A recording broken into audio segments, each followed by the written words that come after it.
Buenas tardes muchachos, entonces vamos a trabajar un nuevo tema que tiene que ver con la dilatación térmica. ¿Listo? Entonces si yo tengo acá una varilla y esa varilla tiene una longitud inicial L sub O y yo la voy a exponer a un cambio de temperatura, que en este caso es por medio de esta vela y la radiación de calor, ¿sí? Entonces voy a incrementar la temperatura de esta varilla. Si yo dejo pasar un determinado tiempo, entonces voy a observar cómo la varilla cambia de forma. En este caso va a experimentar un cambio de longitud. Si realmente hacemos este experimento, no solo va a cambiar en longitud, sino que va a cambiar también en sección de área y en total en volumen. Pero por ahora me voy a referir solo a la longitud. Entonces lo que va a suceder es que al cabo de un tiempo la varilla ya no mide lo mismo, sino que se hizo más larga. O sea, hubo un cambio en su longitud que lo vamos a denotar como delta L. Siempre que calentemos algún elemento, él va a tener un cambio en su estructura.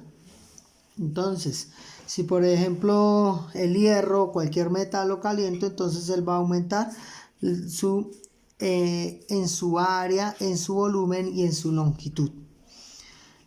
Bien, ¿esto dónde lo podemos evidenciar? Digamos que cuando usted, por ejemplo, va a pasar un puente vehicular, usted encuentra que al comienzo y al final, generalmente hay unas placas. Si usted se detiene a mirar, esas placas tienen una distancia entre sí. ¿Y para qué? Con el paso vehicular, entonces se transforma energía cinética en energía calórica, o sea, la fricción entre las llantas y el asfalto va incrementando su temperatura. Al igual sucede con el sol, ¿no? Por la energía de radiación del sol, entonces él va incrementando su temperatura. Entonces esos dos factores hacen que el puente hacia las horas del mediodía hacia la tarde, entonces ha incrementado su temperatura y tendrá que dilatar. Si usted mira el espacio en la mañana que hay entre las placas y hacia la tarde, va a ver que este espacio es cada vez más reducido. ¿Por qué? Porque él está dilatando. Algo tan simple también se ve en las placas, por ejemplo, por donde transita Transmilenio, ¿sí? Por ejemplo, en la Caracas. Ahí básicamente esas placas son de concreto armado. El concreto armado básicamente ¿qué es? Hacen un tendido de metal, ¿sí? De varilla como esto, y luego lo que hacen es vertir sobre él una capa de asfalto, entonces asfalto. Luego ellos lo que hacen es con una sierra cortan la plaqueta, porque esto es largo, y entonces la dividen en plaquetas. Básicamente pasan una sierra. Con el movimiento de los carros y la temperatura ambiente, entonces se va aumentando la energía y ese espacio cada vez se reduce más. Si no se hiciese ese corte ahí, entonces las placas tendrían necesariamente que dilatar y se levantarían. Si las fuerzas de dilatación son considerablemente altas. En los ferrocarriles, ¿sí? En las vías férreas también encontramos este hecho. ¿Sí? Tiene que haber un espacio entre cada riel. ¿Por qué? Porque de no dejarlo, entonces él se va a torcer. Más o menos la figura de un riel sería algo aquí así, ¿cierto? Y entonces aquí vamos a poner otro pedazo de riel. ¿Qué tendríamos que hacer? Tenemos que dejar un espacio entre él, ¿sí? Entonces también cuando se hace un tendido de corriente eléctrica, entonces entre poste y poste se tienen entonces los cables y se dejan sueltos, ¿ya? Si hace frío, entonces él se va a templar más, pero si hace sol, se va a holgar más. Entonces esos son motivos de cálculo para tener en cuenta a la hora de instalarlos, ¿sí? Entonces eso hace referencia a que todo dilata. Nosotros vamos a hablar de 3 tipos de dilatación. La primera es la dilatación lineal. Cuando usted exponga un cuerpo a temperatura, siempre va a dilatar volumétricamente. Pero nosotros podemos hacer un análisis de la dilatación en solo una dimensión, en 2 dimensiones o en las 3 dimensiones. Entonces voy a empezar con la más sencilla, que es la dilatación lineal. Bien, entonces tendríamos que retomar este ejemplo con el que inicié. Él tiene una longitud inicial y luego crece hasta una longitud final L. ¿Sí? Aquí tenemos un porcentaje de la variación de longitud. Entonces, ¿de qué depende la variación de longitud? O sea, ¿de qué depende delta L? Delta L va a depender primero de la naturaleza del material. Es decir, si usted tiene un pedazo de acero y tiene un pedazo de cobre, el cobre va y lo expone al mismo cambio de temperatura, ¿sí? Digamos que pasó de 20 grados a 80 grados, la dilatación de los dos elementos no es la misma. Y básicamente no es la misma por la composición. O sea que inicialmente la dilatación depende de un coeficiente, ¿sí? O sea, del material. O sea, es directamente proporcional al material del cual vamos a exponer a dilatación. Antes de continuar con esto del material, entonces establezcamos otro parámetro del cual depende la dilatación. Entonces la dilatación también depende de la longitud inicial, ¿sí? Si yo tengo aquí una barra de estas mide 1 metro y hay otra barra del mismo material que mide 2 metros, la de 2 metros va a dilatar más. Lo que tenemos que entender es que el porcentaje es el mismo, el porcentaje es igual, pero si digamos que la dilatación, exagerando, es del 10%, ¿sí? El 10% de 2 metros no es el mismo 10% de 1 metro. Es mayor el 10% de 2 metros. Entonces, la variación de longitud va a depender de la longitud inicial. O sea, son directamente proporcionales. Ahora, la variación de longitud también ¿de qué depende? O sea, es directamente proporcional a la temperatura que nosotros lo estemos sometiendo. Si usted somete un cuerpo a mayor cambio de temperatura, pues mayor va a ser su dilatación. Entonces, él depende de la temperatura. Si unimos estas dos, la variación de longitud, entonces es directamente proporcional, ¿sí? Vamos a cambiar acá, directamente proporcional a la longitud inicial por la variación de temperatura. Porque siempre lo vamos a llevar de una condición inicial a una condición final. Bien, ahora veamos entonces, habíamos hablado que la variación de longitud también depende del material, ¿sí? Entonces, ¿qué pasa? Que si yo establezco la proporción entre lo que varió, la longitud, delta L, y el cociente, y saco el cociente entre la longitud inicial y la variación de temperatura, entonces voy a obtener una constante de proporcionalidad, ¿sí? Que la vamos a llamar alfa. ¿Listo? Entonces, ¿esto qué es? Una constante de proporcionalidad. Pero esa constante de proporcionalidad no hace más referencia que a los coeficientes de dilatación. Es decir, cuando la dilatación, por ejemplo, en el acero, va a depender de la cantidad de carbono que tenga este tipo de acero. Todos los aceros no son iguales porque hay unos aceros que tienen un mayor contenido de carbono y van a ser más fuertes, más duros que los que tienen menos cantidad de carbono. Entonces, esto viene por una tabla. Entonces, la primera tareita que debemos hacer, yo envío esto por un documento, es consultar los coeficientes de dilatación. Entonces veamos, la variación de longitud. Y aquí tenemos una longitud. Estos dos tienen la misma unidad, ¿cierto? Que pueden ser centímetros, metros, kilómetros, una unidad de longitud.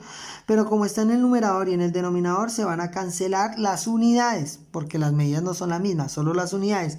Y eso nos va a quedar aquí grados centígrados en el denominador, ¿cierto? 1 sobre grados centígrados.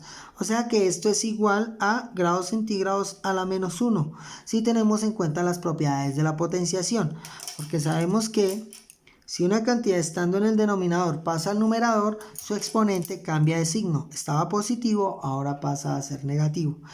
Entonces en la tabla que ustedes consulten van a aparecer grados centígrados a la -1. ¿Sí? ¿Y eso qué tiene que ver? Le va a decir el coeficiente cuánto cambia por cada grado en longitud ese material. ¿Listo? Bien, entonces ya obtuvimos a qué era igual el coeficiente de dilatación. Si unimos todo, entonces nos quedó, voy a retomar aquí la formulita, la variación de longitud sobre la longitud inicial por la variación de temperatura igual al coeficiente de dilatación.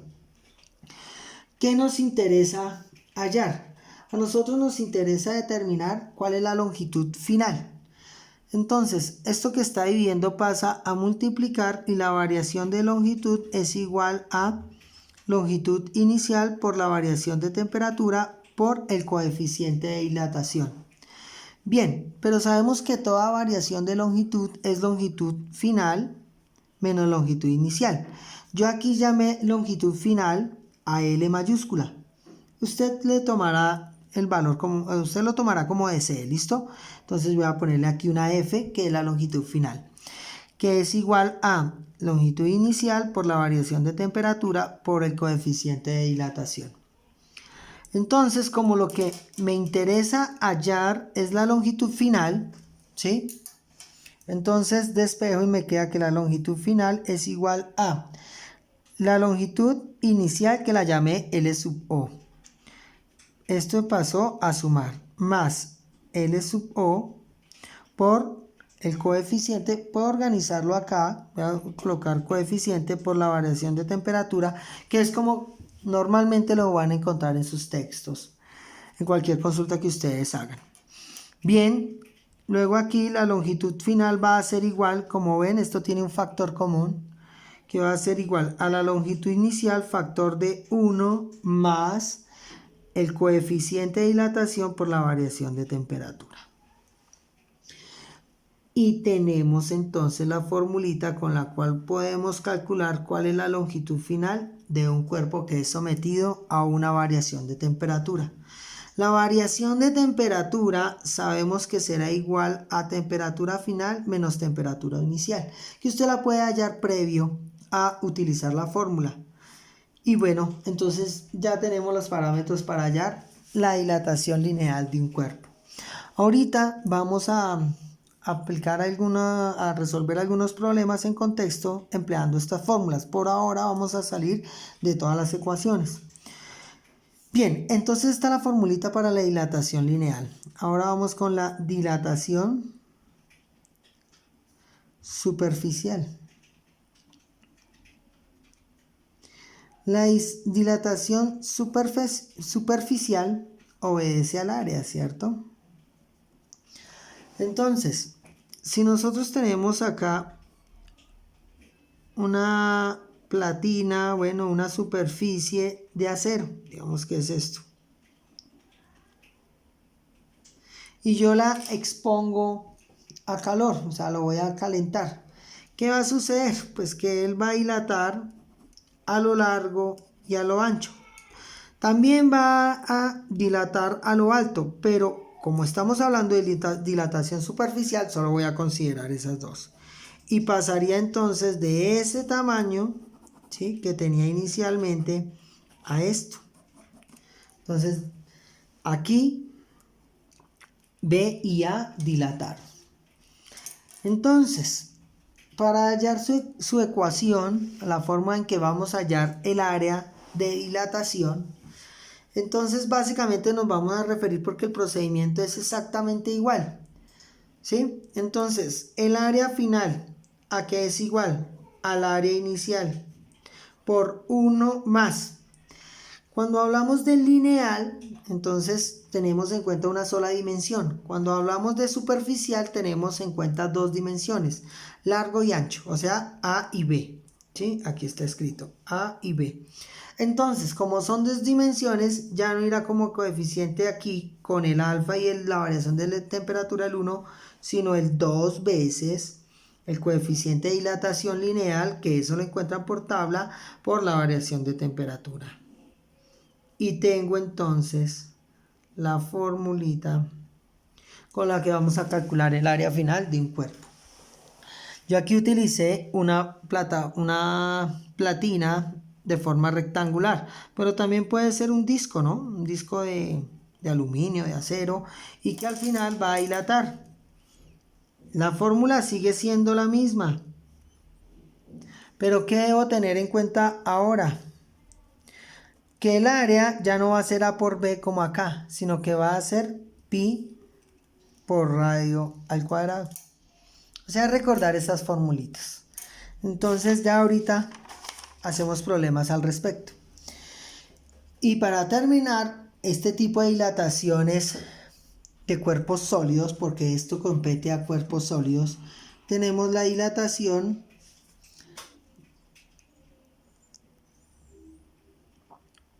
volumétrica. La platina y la varilla de la cual nosotros hablamos acá, estos van a dilatar volumétricamente, pero para efectos de los cálculos que requiramos, o sea, que requerimos o necesitamos, solo vamos a usar en un dado caso la lineal y el área. Por ejemplo, si es en una carrilera de tren, ¿sí? Entonces de los rieles yo no necesito saber cuánto dilata volumétricamente, yo necesito saber cuánto dilata linealmente, ¿sí? Bien, entonces la dilatación volumétrica pues hace referencia al volumen del cuerpo. Entonces si tenemos acá este lingote de hierro y lo expongo a calorías,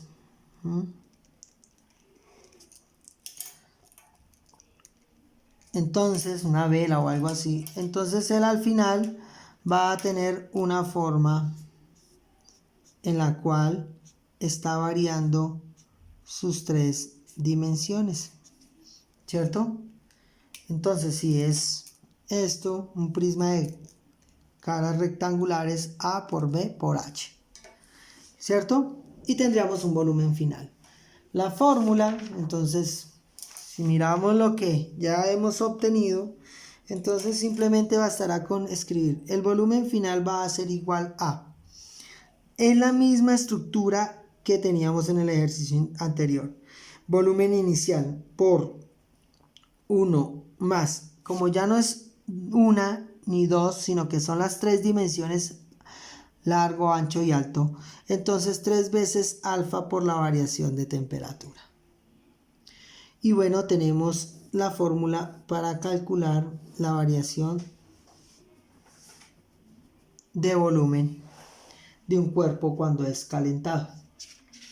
Bien, cuando yo hablo de dilatación volumétrica, sería lo mismo que hablar de dilatación cúbica, ¿cierto? Entonces, si hablamos de lineal, las unidades lineales, centímetro, metro, kilómetro. Si hablamos de superficial, metro cuadrado, centímetro cuadrado, kilómetro cuadrado. Si hablamos de volumétrico, metro cúbico, centímetro cúbico, kilómetro cúbico. Pero también podemos hablar de fluidos. Un fluido es imposible calcularle cuánto, o sea, yo lo puedo meter dentro de un recipiente y mirar la dilatación, pero usted un fluido siempre lo va a tener que mirar de forma volumétrica.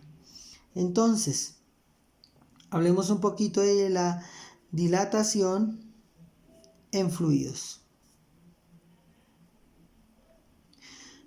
Entonces, el fluido no vamos a considerar la dilatación lineal o la superficial, no. En fluido siempre tendremos que contemplar la dilatación cúbica. ¿Listo? Ahí sí obligatoriamente va a hacer ese cálculo. Pero yo tampoco, o sea, yo tendría que tener la forma definida del fluido dentro de otro recipiente para saber cuál sería su dilatación. Pero si, por ejemplo, el recipiente fuese así, ¿sí? Y entonces aquí está un fluido, agua, entonces ¿cómo dilataría? Bien, entonces ahí nos corresponde entonces buscar primero una tabla de coeficientes de dilatación cúbica, que lo vamos a simbolizar con beta. ¿Listo? Que en sí es equivalente a 3 veces alfa. Solamente que usted cuando haga su consulta, por ejemplo, va a encontrar el alcohol etílico, la glicerina, el mercurio, petróleo, todos fluidos, ¿sí? Y no va a encontrar una dilatación en términos de 3 alfa, solo va a encontrar la dilatación cúbica. Entonces son dos tablas que usted va a tener que consultar, la dilatación lineal y la dilatación cúbica. ¿Listo? Entonces eso debe ir anexo en la tarea. Bien, entonces ¿cómo funciona esto? Entonces vamos a resolver algunos problemas. En uno solo voy a tratar de resumir todo. Digamos que aquí hay una varilla, ¿sí? Que tiene 2 metros de largo y que estando a una temperatura ambiente de 5 grados centígrados pasó a una temperatura de, digamos, estamos en tierra muy caliente, 35 grados centígrados. Y entonces me piden hallar cuál es la dilatación lineal, la dilatación superficial y la dilatación cúbica. Entonces aquí nos tienen que dar el radio. El radio de esto es 2 centímetros. Nos dicen que ese alambre es de cobre. Listo. Bien. Entonces nos dicen resolver todo esto. Entonces voy a empezar con la dilatación lineal. Entonces vamos a hallar la longitud final. La longitud final, entonces, según lo que ya vimos, es igual a la longitud inicial por 1 más el coeficiente de dilatación por la variación de temperatura. ¿Listo? Tenemos nuestra calculadora a mano. Y bueno, lo único que tenemos que hacer es sustituir. Esta es la parte más sencilla. La longitud final va a ser igual a la longitud inicial. Tenemos 2 metros. Entonces vamos a tomar 200 centímetros. ¿Sí? Voy a trabajar todo en centímetros. Aquí no importa mucho las unidades. Las dilataciones son pequeñas. No espere usted que esto va a dilatar con unas grandes dimensiones. Lo que pasa es que es muy importante tener en cuenta a la hora de hacer estructuras, tener en cuenta esas dilataciones por pequeñas que sean. No sé, en sus casas ustedes pueden notar que, por ejemplo, si la puerta es metálica, porque el metal dilata más que la madera, si hace un día en la mañana, está haciendo frío, usted abre la puerta con relativa facilidad, pero hacia la tarde, entonces la puerta como que tiende a trancarse, a frenarse, abre o cierra con más dificultad. En las puertas del liceo, entonces se veía eso. ¿Qué pasa? Pues que la puerta está dilatando, incrementando la fricción entre las partes, por eso hacia la tarde es más difícil de abrir o cerrar. Bien, entonces tenemos aquí 200 centímetros como dilatación lineal. Luego por 1 más. El coeficiente, entonces usted va y busca en el cobre el coeficiente de dilatación y va a encontrar que el coeficiente de dilatación del cobre es igual a 14 por 10 a la menos 6 grados centígrados a la menos 1. ¿Sí? Entonces, como pueden ver acá, el coeficiente de dilatación del cobre es bastante pequeño. Y de todos los metales en general es pequeño. Pero aún así hay unos que dilatan más que otros. Bien, entonces vamos a poner ese dato acá. 14 por 10 a la menos 6 grados centígrados a la menos 1 por la variación de temperatura. Entonces voy a utilizar aquí el corchete y aquí el paréntesis. ¿Cuál es la variación de temperatura? Inicialmente estaba a 5 grados y luego a 35. O sea, esta es la temperatura inicial, esta es la temperatura final. Entonces aquí coloco por la temperatura final, 35 grados centígrados menos 5 grados centígrados. A esto me refería que usted podía de una vez haber colocado ahí 20. y se ahorra colocar la ecuación tan extensa. La longitud final entonces va a ser igual a 200, digamos que centímetros, por 1 más 14 por 10 a la menos 6 grados centígrados a la menos 1 por 20 grados centígrados. Entonces, ¿qué va a pasar? Este grado centígrados a la menos 1 es como si estuviera en el denominador y este grado centígrados está en el numerador, entonces estos dos señores se cancelan.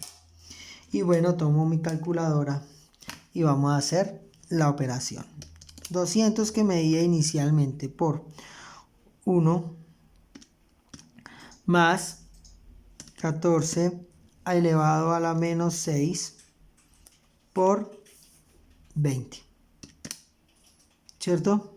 Cierro paréntesis y obtengo como resultado entonces la longitud final es igual a 200,056 centímetros.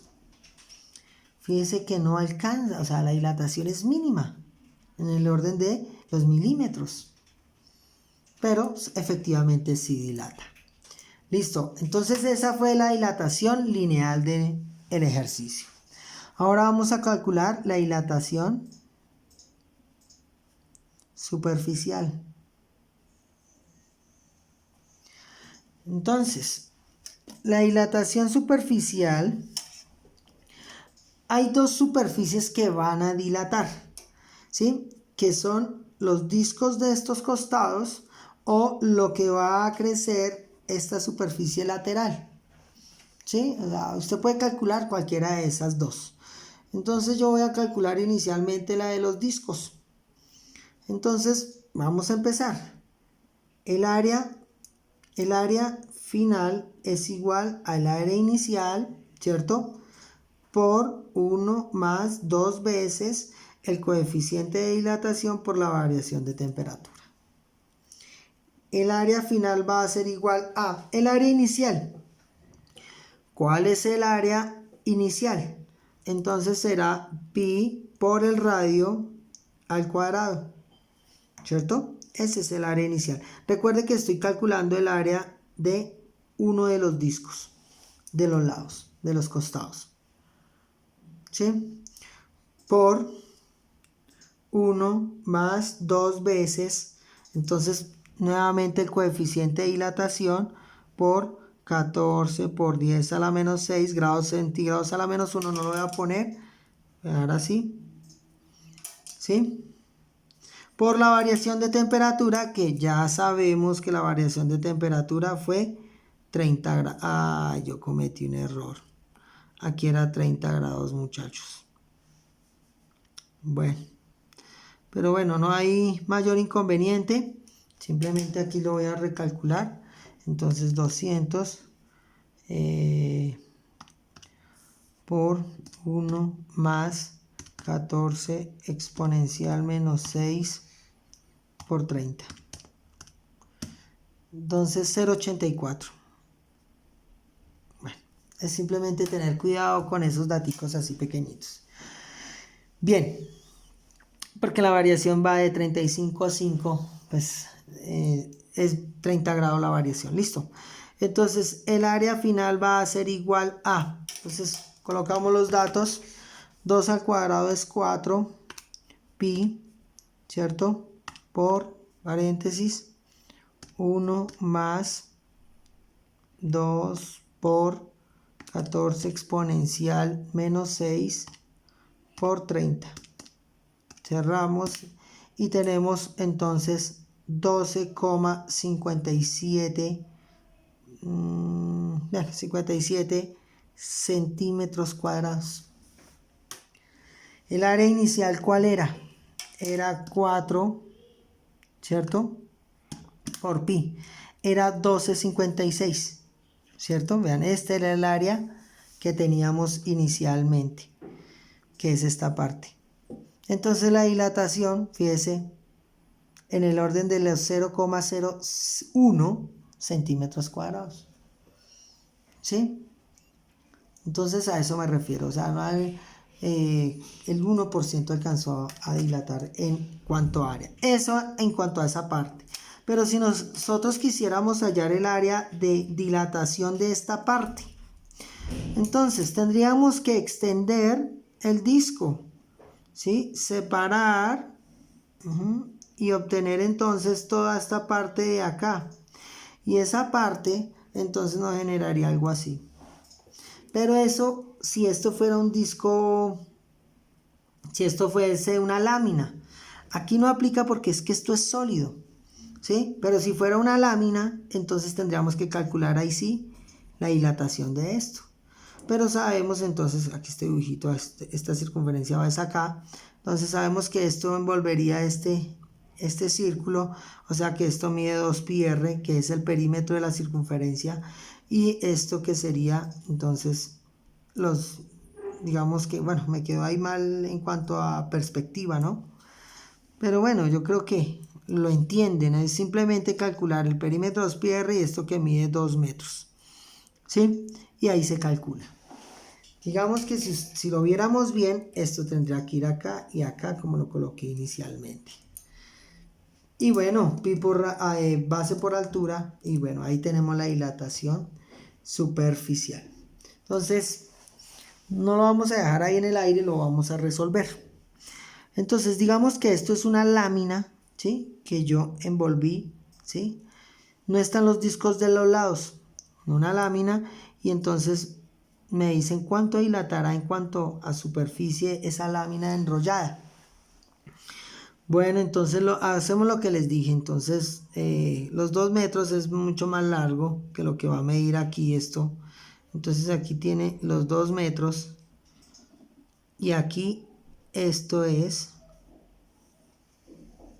lo que envuelve los discos. Entonces, para hacerme entender un poco mejor, entonces digamos que este es el cilindro. Aquí tenemos nuestro cilindro y yo lo voy a calentar. Entonces lo que estoy haciendo acá es que aquí mide los 2 metros y yo lo estoy abriendo. Entonces, ¿cuánto mide esto? Pues lo que medía el círculo, la circunferencia, perdón. O sea, esta circunferencia es la misma longitud que tiene esto acá. ¿Y cómo se halla la longitud de una circunferencia? O sea, el perímetro 2pi por r. Y esto aquí los 2 metros.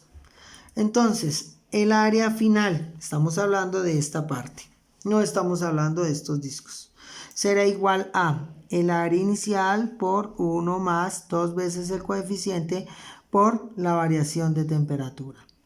El área final, entonces el área inicial, 2 por 2pi por r porque es un rectángulo, por 1 más 2 por el coeficiente, entonces 14 por 10 a la menos 6 por la variación de temperatura que es 30. Y bueno, usted ahí ya puede calcular el área final. Recordemos que el radio de esto era 2 centímetros, ¿cierto? Radio de 2 centímetros. Entonces eso nos daría 2 por 2, 4 por 2. Entonces, no, perdón, aquí esto mide 2πr, que es el perímetro. Entonces esto nos quedaría 2 por 2, 4 por 2, 8pi por 1 más. Entonces hacemos esta operación y bueno, en la calculadora vamos a obtener lo siguiente. 8pi por 1 más 2 veces el coeficiente 14 exponencial menos 6 por 30 y vamos a obtener 25,15 centímetros cuadrados y hemos calculado entonces la dilatación superficial tanto de los discos laterales como de si fuese un cilindro, entonces en volumen. Bien, y terminemos entonces con el volumen, dilatación del volumen. Volumen final es igual al volumen inicial por 1 más 3 veces el coeficiente de dilatación lineal por la variación de temperatura. Fíjense que aquí yo utilizo el 3. ¿Por qué? Porque es un metal ¿Listo? Es un metal sólido. Entonces ahí puedo usarlo. Si estuvieran hablando de mercurio, metal líquido, de agua, entonces utilizaría otro y ya ahorita resuelvo la duda sobre eso. Bien, entonces el volumen final. Aquí voy a retomar mi gráfico. Era una cuestión aquí, es un cilindro. Y el volumen de un cilindro es área de la base por la altura. O sea que sería pi por radio al cuadrado, que es el área de la circunferencia, por la altura, ¿cierto? H, que es 2 metros, ¿sí? Si recordamos bien en el problema planteado, 2 metros. Por la altura, 1 más 3 veces el coeficiente, entonces el coeficiente sigue siendo entonces por 14 por 10 a la menos 6 grados Celsius a la menos 1 por 30, que es la variación de temperatura. El volumen final, entonces, reemplacemos todos los valores. Sabemos que el radio es 2 centímetros al cuadrado por 200 centímetros por pi. ¿Sí? No sé si incurrí acá. Aquí era 800, muchachos. Bueno, pero todo eso lo hago a propósito para que ustedes estén concentrados y sí sepan allá. Básicamente es de algunas cantidades, tener cuidado con mezclar centímetros con metros. ¿Sí? Aquí me di cuenta, pero bueno, ahí me perdonarán. Entonces 2 centímetros, que es el radio al cuadrado, por la altura, 200 centímetros por pi, por 1 más 3 por 14 por 10 a la menos 6 por 30. Bien, entonces vamos a hacer el cálculo. Nos quedaría 2 al cuadrado es 4. Y ahí está, centímetro por centímetro, centímetro cuadrado por centímetro, centímetro cúbico. Pi por, abramos paréntesis, 1 más 3 por 14 exponencial menos 6 por 30. Eso nos va a dar 12,58 centímetros cúbicos. Y listo, muchachos. Entonces, en el volumétrico, ¿sí? Obtenemos entonces todo el... con esto ya terminamos entonces los tipos de dilatación que se presentan en los sólidos. Ahora bien, vamos a ver entonces cómo resolveríamos un problema de un fluido. Entonces, para eso, pues tendrían entonces que darle el recipiente, bueno, o algo así. Pero no es nada del otro mundo, ¿listo? Entonces, por ejemplo, nos dan lo siguiente. A ver, nos dicen que aquí hay en un recipiente, hay agua. ¿Sí? Nos dicen entonces que el recipiente tiene un radio de 10 centímetros. También nos dicen que el nivel del agua, ¿sí? Que el nivel del agua está a una altura de 20 centímetros.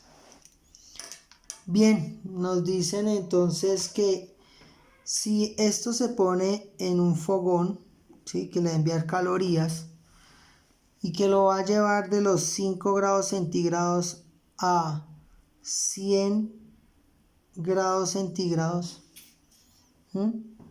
Entonces nos preguntan que cuál va a ser entonces el volumen final. Sabemos que esto va a subir, ¿no? Hay otros que dilatan con mucha más rapidez, otros, bueno, dependiendo de la presión, entonces es la dilatación también. Bien, entonces nos dicen, determine cuál va a ser la dilatación. Entonces ahí lo que pasa es que nosotros no consideramos la dilatación lineal ni de área, siempre la volumétrica. ¿Listo? Entonces, como es la volumétrica, entonces voy a mi tabla y voy a buscar la dilatación entonces de el agua. Entonces yo lo voy a poner aquí, bueno, cambiemos el agua porque la dilatación es de 1, no, 1 por 10 a la menos 3, no. Digamos que esto es más bien alcohol, ¿sí? Que es como que tiene mayor índices de dilatación. Vamos a ver. Entonces, el coeficiente de dilatación, que ahora no va a ser alfa, sino va a ser beta, va a ser igual a 0,745 por 10 a la menos 3. ¿Listo? Entonces, ahora sí vamos a empezar a trabajar con ese valor y la formulita. Pero la formulita entonces va a ser el volumen final es igual a el volumen inicial por 1 más beta por el coeficiente de dilatación por la variación de temperatura. Entonces, como ven, ya no pongo el 3 porque ya está involucrado en la fórmula el 3. Aquí se me había olvidado, se me había pasado eso, ¿no? Si es sólido, utilizamos esta formulita de acá, pero si es un fluido, utilizamos esta formulita de acá. Bien, entonces ahora pues vamos a proceder a colocar los datos. Y los datos serían el volumen final igual a el volumen inicial. Pues a partir del recipiente yo puedo calcular el volumen del fluido. Entonces sería pi por radio al cuadrado por la altura, es el volumen inicial por 1 más el coeficiente de dilatación por la variación de temperatura. Reemplazando valores.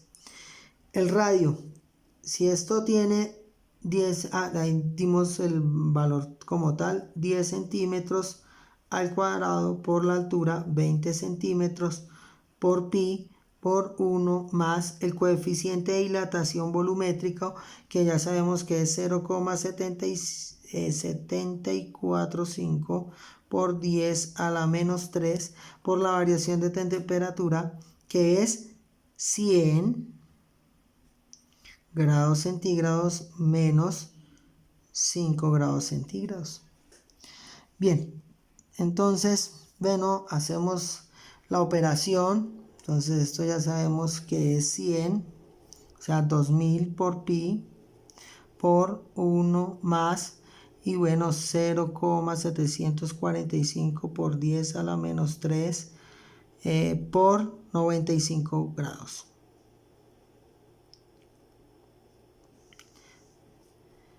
Listo. Grados centígrados con grados centígrados a la menos 1 se van a cancelar de igual forma y procedo a hacer los cálculos. Entonces 2000 por pi